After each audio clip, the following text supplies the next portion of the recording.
Backstage Pass, Institute of Gaming. For more details, contact 7093965965. కాదండి, మీరు పూర్తిగా జబర్దస్త్ నుంచి ఈ షార్ట్ ఫిల్మో లేకపోతే సాంగ్స్, అది కూడా ఫోక్ సాంగ్స్ ఎందుకని చూస్ చేసుకుంటున్నారు? అట్లా ఏం లేదండి. బేసిక్గా అది ఎప్పుడు ఉంటుంది. మనం రెగ్యులర్గా ఈ సాంగ్స్ చేయాలి అని కాదు. ఓకే, ఫస్ట్ నుంచి మనకి సాంగ్స్ అనేది కొంచెం ఇంట్రెస్ట్, అలాగే ఇష్టం. ఫస్ట్ ఆఫ్ ఆల్ ఈ తెలంగాణ ఫోక్ అనేది నాకు ఇష్టం. బేసిక్గా నాది ఆంధ్ర, నాకు తెలంగాణ ఫోక్ అంటే ఇష్టం. ఓకే, ఓకే కదా, తెలంగాణ అమ్మాయి అన్న కూడా ఇష్టమే. రెండో తప్ప ఫస్ట్ అంటే ఇష్టం నాకు. ఎస్, దీనికోసమే ఫ్రెండ్స్. మీరంటే ఇష్టం లేదంట. పైకి అలా చెప్తాడు కానీ లోపల ఉంటది.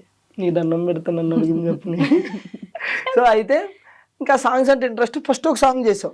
సాంగ్ చేసిన తర్వాత అది ఎంత 1.1 మిలియన్ 2 మిలియన్ వెళ్ళింది. ఓకే, వెళ్ళిన తర్వాత ఓకే మళ్ళీ మన వర్క్ మనం చేసుకుంటున్నాం. మళ్ళీ ఒక 6 months గ్యాప్ ఇచ్చి ఇంకో సాంగ్ చేసాం. అంటే మనం ఏదో ఒక ప్యాషన్తో చేస్తున్నాం కానీ ఏదో ఈ మొత్తం ఇటు కన్వర్ట్ అయ్యి లేకపోతే ఇందులోనే మనం ఏదో చేయాలన్నట్టు కాకుండా నాకు ఇష్టం, నాకు ఎప్పుడు ఖాళీ ఉంటే అప్పుడు ఆ ఖాళీని చూసుకుని చేసుకుంటూ వెళ్తున్నాం. అంత స్పెసిఫిక్ గా దీనికోసం స్పెసిఫిక్ గా అంటే ఇష్టం, అవంటే ఇష్టం. కాకపోతే మనకు ఖాళీ ఉన్నప్పుడు అప్పుడప్పుడు ఒకటి అన్నట్టు. ఓకే, బట్ లిరిసిస్ట్ గా సింగర్ గా అలా మారిపోతూ ఉన్నట్టున్నారు. నేనే షాక్ అయినా. ఆయన బాధపడకు బెంగపడక లిరిక్స్ రాసినప్పుడు అంటే ఫీమేల్ లిరిక్స్ మాత్రం దేవకమ్మ గారు రాసిరు, మేల్ లిరిక్స్ లేవు. ఓకే, ఈయన రాసిండు. నాకు అది అక్కడ మ్యూజిక్ కూడా దేవకమ్మవే అప్పుడు స్టైల్ ఉండే, ఫస్ట్ స్టైల్ అవి ఉంటే నేనేం చేశాను, వాటిని మళ్ళీ మన జనరేషన్ తగ్గట్టుగా మార్చడం. మేల్ లిరిక్స్ ఏమి లేవు. మేల్ లిరిక్స్ ఏమి లేకపోతే అమ్మాయి ఏంటి పరిస్థితి అని అడిగా. నాకేం వస్తుంది నాయన, అప్పట్లో పాటలు పాడుకున్నావు నాయన అంటే అవునా తల్లి అని చెప్పేసి నేను కూర్చొని రాసి అమ్మ నేను రాశాను, అవి కరెక్టో కాదో సెట్ అవుతాయి లేదో చూడని ఫస్ట్ ఇది పాడా. బాధపడకు దేవకి నా సఖి అంటే నవ్వుతుంది. ఎందుకు నవ్వుతున్నావు అమ్మా అన్న. నా పేరు నీకు తెలుసా అంది. తెలియదు తల్లి అన్న. నా పేరు దేవకమ్మ, నువ్వు దేవకనే పెట్టావు అందులో. అయ్యో తెలియదమ్మా, ఏదో ఆటోమేటిక్గా రాశాను వచ్చానని చెప్పి. లిరిసిస్ట్ అంటే ఏమో లిరిసిస్ట్ కాదండి. నేను జనరల్గా ట్యూన్ ఉంటే నా వంతు ప్రయత్నం చేస్తా, నేను రాయగలుగుతా. ఎందుకంటే బేసిక్గా నేను షోలు గిలు ఇవన్నీ రైటింగ్ నేను రాసుకుంటూ ఉంటాను. ఏదైనా ట్యూన్ ఎవరన్నా కడితే రాసుకుంటా. ఖాళీగా ఉన్నప్పుడు నాకు నేను బాత్రూంలోకి వెళ్ళాను అనుకో, లిటరేచర్ చదువుకున్నారా మీరు? ఏం చదువుకోవాలి, మామూలుగా ఏం చదువుకున్నారు? నేను డిప్లొమాకి అసలు దీనికి సంబంధమే లేదు కదా. లేదు, అదే కదా నేను అంటుంది. నాకు యాక్టింగ్ కి నాకు కూడా సంబంధం లేదు, చేయట్లే. మీ ఇంట్లో ఎవరికైనా ఇంట్రెస్ట్ ఉంది లేదా అప్పట్లో లిటరేచర్, అది సాహిత్యం? ఎవరికి లేదు. అంకుల్ పాడతారన్నమాట. మా నాన్న జస్ట్ పాడతాడు, బాగా పాడతాడు మా నాన్న. అటు నుంచి కొంచెం అట్లా పాడడం వచ్చింది. లిరిక్స్ రాయడం అనేది గ్రేట్, నేనే ఒప్పుకున్నా. దాని తర్వాత ఇంకొక సాంగ్ ఇప్పుడు కాదు కానీ ఈ సాంగ్ టోటల్ గా ట్యూన్ లిరిక్స్ అన్ని నేనే రాశా. నెక్స్ట్ ఇప్పుడు వచ్చేది, రేపు వచ్చేది కాదు, త్వరలో వస్తుంది. అబ్బిగో అని, అబ్బిగో సాంగ్ అని చెప్పేసి త్వరలో వస్తుంది. అది కూడా స్టార్టింగ్ ఒక లైన్ దేవకమ్మ దగ్గర తీసుకున్నాము, అంటే రబ్బిగో అని చెప్పేసి అది ఒక్క లైన్ అమ్మ దగ్గర తీసుకున్నాము. దానికి ముందు మొత్తం స్టార్ట్ నుంచి ఎండ్ వరకు నేను ట్యూన్ అనుకుని నేనే లిరిక్స్ రాసి, రాసినవి ఒక 3 songs ఉన్నాయి. అవి యుద్ధం చేయబోతున్నాయి నెక్స్ట్. అది త్వరలో, అంటే జనాలు ఎంతవరకు యాక్సెప్ట్ చేస్తారని చూడాలి. ఒకటైతే ఒక్క సాంగ్ ఉంది, ఆ సాంగ్ అయితే అందరికీ నచ్చుతుంది. ఐ థింక్ మీ అమ్మాయిలకి నచ్చకపోవచ్చు, ఎందుకంటే అది మీ మీదే రాసి ఆపోజిట్ గా. అమ్మాయిలు ఎట్లా మోసం చేస్తారండి?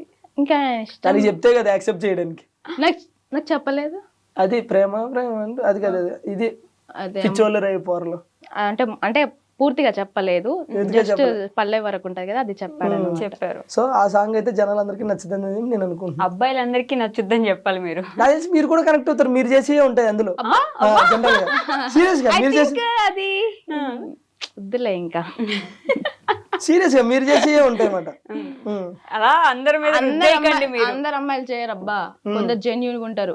అలాగని అందరు అబ్బాయిలు పర్ఫెక్ట్ గా ఉండరు. ఓకేనా, ఒక 2 లైన్లు పడతా సాంగ్, మీరు కనెక్ట్ అవుతారు చూడండి. ఒక అబ్బాయి అంటే సాంగ్ లోనే డార్లింగ్ రీఛార్జ్ చేసి వచ్చిందా అన్నాను. అనగానే అమ్మాయి లవ్ యూ డార్లింగ్ అనగా నేను పడిపోతాడు. అట్లా పడిపోగానే రీఛార్జ్ చేసేది ఒకడో మామ, సొల్లేయడానికి ఇంకొకడో మామ, డేటింగ్లు డ్రాపింగ్లు ఒకడో మామ, బీటింగ్లు డేటింగ్లు ఇంకొకడో, వద్దొద్దురా ఈ ప్రేమలొద్దురా, వద్దొద్దురా ఈ ప్రేమలొద్దురా, ఈ టైప్ లో ఉంటది అన్నమాట. సో కాబట్టి జనరల్ గా లేడీస్ ఏం చేస్తారో అవన్నీ అందులో ఉంటాయి. అబ్బాయిలందరూ మంచి పద్ధతులు, సాంప్రదాయాన్ని శుద్ధ పూసలు కాకపోవచ్చు కానీ పూసలు మేము పుస్తలు అమ్ముకునేటోళ్ళమా? అది నేను చెప్పాల్సిన అవసరం లేదు, నేను చూస్తే అర్థమవుతుంది. హలో, సో అట్లానే కాలే కానీ అంటే ప్రజెంట్ ట్రెండ్ కి తగ్గట్టు ఇప్పుడు మన రీసెంట్ గా కొన్ని ఇన్సిడెంట్లు చూసాం. ఒకప్పుడు 30 years పైబడినోడు కానీ లేకపోతే 20 years వచ్చినోడు కానీ పెళ్లి పెళ్లి అప్ప ఇప్పుడు పెళ్లి చేసుకోవాలని ఉండేది. ఈ మధ్యన కొన్ని ఇన్సిడెంట్లు చూసిన తర్వాత పెళ్లి అంటే వద్దంటున్నారు. ఎందుకంటే పడుకున్నప్పుడు పీకలు కొడుతున్నారు, లెగిస్తే తలకాయలు బద్దలు కొడుతున్నారు. ఇక వాళ్ళైతే పిచ్చి పిచ్చిగా ఎంజాయ్ చేస్తారు ఈ సాంగ్. పెళ్ళంటే గుర్తొచ్చింది, మా ఖచ్చితంగా మిమ్మల్ని ఈ క్వశ్చన్ అడగపోతున్నాను, కొడతారు కాబట్టి. పెళ్లి ఎప్పుడు చేసుకోబోతున్నారు మీరు ఇద్దరు? త్వరగా మంచి సంబంధాలు రావాలి ఇద్దరికి. All the best. Thank you. Develop అయిపోయారు ఇద్దరు మరి అట్లే లేదండి. బేసిక్ గా ఇలా ఎన్ని ఇంటర్వ్యూస్ లో చెప్తావు అని చెప్పేసి కళ్యాణం వచ్చినా కక్కు వచ్చినా ఆగదు అంటారు. అది వచ్చే టైం వస్తే అది వస్తుంది. అంతేగాని మీరు ప్లాన్ చేయట్లేదు. మనం ప్లాన్ చేస్తే ఏది అవ్వదు, చెప్తున్నాను కదా. మనం మీరు ఎప్పుడైనా సార్ లైఫ్ లో గుర్తుపెట్టుకోండి, ఒకటి మనం ప్లాన్ చేసి దాన్ని రీచ్ అవ్వాలంటే అవ్వలేదు. ఓకే, ఒక్కోసారి అనుకోకుండా అవుతాం. మీరు ప్లాన్ చేయకుండా అయినవి ఏంటలా మీ లైఫ్ లో?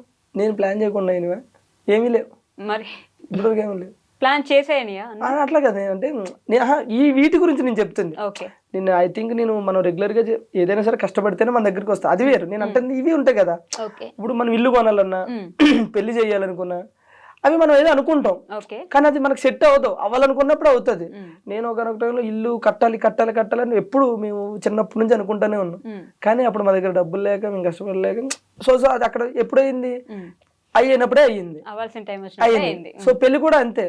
ఇప్పుడు మా పెద్దమ్మ అబ్బాయికి కానీ వాళ్ళకి కానీ పెళ్లి చేయాలని ఒక 40-30 సంబంధాలు చూశారు, కానీ ఎక్కడ సెట్ అవ్వాలి అక్కడే సెట్ అవుతుంది. పెళ్ళు ఇల్లు ఈ రెండు అవి అవ్వాలనుకున్నప్పుడు అవి అవుతాయి అంతే. పెళ్లి చేసి చూడు, ఇల్లు కట్టి చూడు. ఇల్లు కట్టి చూస్తుంది ఆల్రెడీ ఇల్లు కట్టి. నేను అక్కడికే వెళ్తున్నా ఇప్పుడు. నేను బొప్పలపల్లి వెళ్తున్నారా? మీరు జబర్దస్త్ మానేశారు అనుకున్నాను, లేదు ఇక్కడ వేస్తున్నారు. నా నరాల్లో జబర్దస్త్ ఉంటది, నరాల్లో కొన్ని నరాల్లో సాంగ్లు ఉంటాయి అప్పుడప్పుడు. ఓకే, సో ఇందాక ఇంటర్వ్యూలో చెప్పినట్టు ఒక అమ్మాయి తన కళలను సాకారం చేసుకోవడానికి కష్టపడుతుంటే మంచిగా అనిపిస్తుంది అని చెప్పి, మీ ఇల్లు స్టార్టింగ్ లో అత్తగారి ఇల్లు అని చెప్పేసి ఒక రీల్ చేశారు, ఒక వీడియో. అది మా ఇల్లు. తర్వాత వాళ్ళ ఇల్లు కూడా చేశారు కదా, ఎందుకు చేయలేదు? చేశారు. సబ్స్క్రైబ్ చేసుకున్నారు. చూడకుండా ఫాలో అవ్వకుండానే మీరు చెప్పాగానే అవునా మీ ఇల్లు అంటాను అనుకున్నారా? మీరు ఆవిడది కూడా చేశారు. ఆ ఇల్లు చూసినప్పుడు మీరు ఇల్లు కట్టుకోవాలని, ఆ ఇల్లు ఎప్పటి నుంచో మీకున్న కోరిక అంటే ఫస్ట్ ఇల్లు కట్టుకోవాలి ఇల్లు కట్టుకోవాలి ఇల్లు కట్టుకోవాలి. ఆ ఇల్లు కట్టుకున్నప్పుడు చూసాను అనమాట ఎంత కష్టపడ్డారు దానికోసం. మీరు కష్టపడలే, మేస్త్రీలు కష్టపడ్డారు. పంపించేయండి సార్ ఇంటర్వ్యూలో పంపించేయండి. అసలు పాపం ఎంత మంచిగా మాట్లాడుకోబోతున్నా. ఆడపిల్లలు మాట్లాడుకుంటే చూడలేరండి మీరు? చెప్పు నా గురించి, నా కష్టం దగ్గర చూసావు కదా, అంటే ఇప్పటికీ కష్టపడుతున్నా. ఓకే, ఇప్పుడు కొంచెం ఫైనాన్షియల్ ప్రాబ్లం వల్ల హౌస్ వర్క్ అయితే స్టాప్ చేసిన, కన్స్ట్రక్షన్ స్టార్ట్ చేసి అంటే ఇంకో 6 months లో కంప్లీట్ చేయడం నా టార్గెట్. బట్ ఏమవుతుందో తెలియదు, ఎంతవరకు అవుతుందో ఇంతవరకు నిజమే చాలా కష్టమే.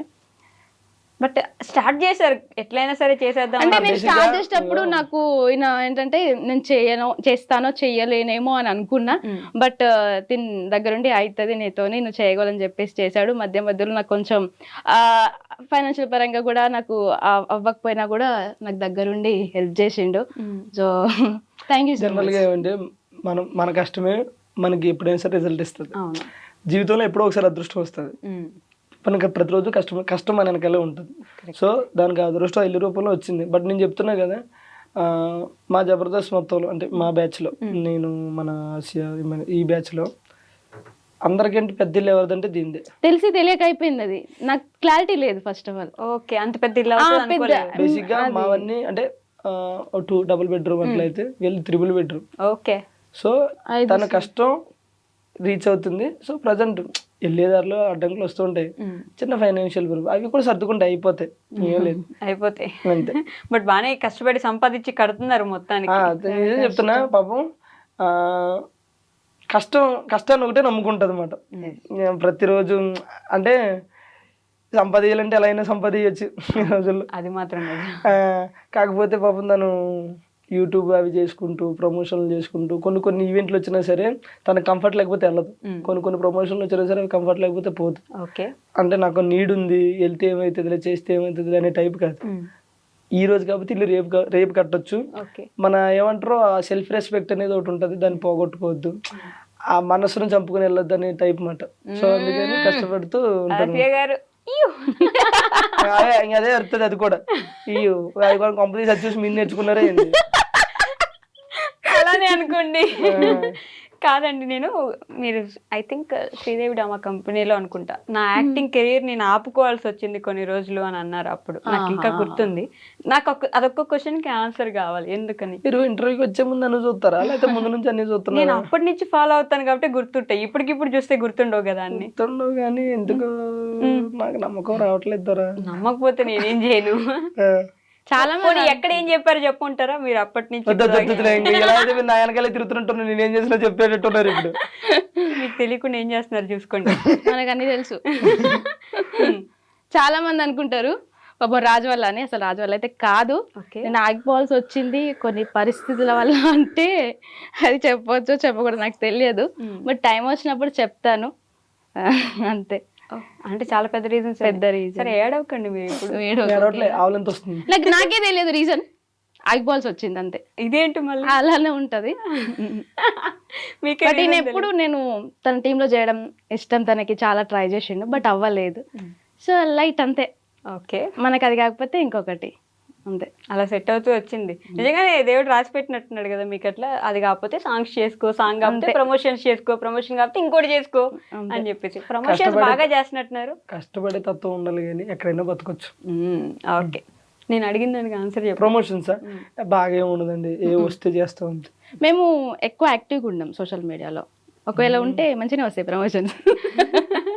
అట్లా లేదు, యాక్టివ్ బాగానే ఉంటాయి. అదే కదా, మనం 1 వీక్ ఉంటే తర్వాత మళ్ళీ గ్యాప్ తీసుకుంటాం. మళ్ళీ యూట్యూబ్ లో మీరు ఎంత కాన్స్టెంట్ గా ఎంత కంటిన్యూస్ గా వీడియోస్ పెడతారో తెలుసా? వామ్మో, నేను పెట్టట్లేదు ఈ మధ్య. నిన్న కూడా పెట్టినారు మిస్ యూ రాజు. అదే వీడియోస్ చేసుకున్నావు అయితే నువ్వు. ఇప్పుడు ఈ మధ్య పెట్టట్లేదు పాపం. ఫ్యాన్స్ కూడా ఫీల్ అవుతారు. అంటే నాకు ఉన్నారు కొంతమంది ఫ్యాన్స్ నన్నుగా ఇష్టపడే వాళ్ళు. అది దేవుడిచ్చిన. అట్లే సోషల్ మీడియాలో మీరు అన్నట్టు యాక్టివ్ గానే ఉంటాం కానీ ప్రమోషన్స్ అనేవి వచ్చినాయి చేస్తాం అంతే.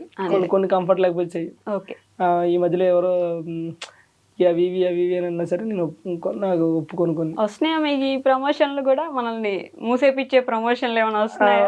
వచ్చినాయి. నాకైతే దగ్గరగా ఒక 5-6 వచ్చినాయి. అందులో ఒక 10-11 సార్లు పెట్టాడు. దీని గురించి చెప్తారా అని చెప్పేసి ఆ పేరు చెప్పకూడదు కానీ అది నేను చేయనండి అని చెప్పి. ఓకే,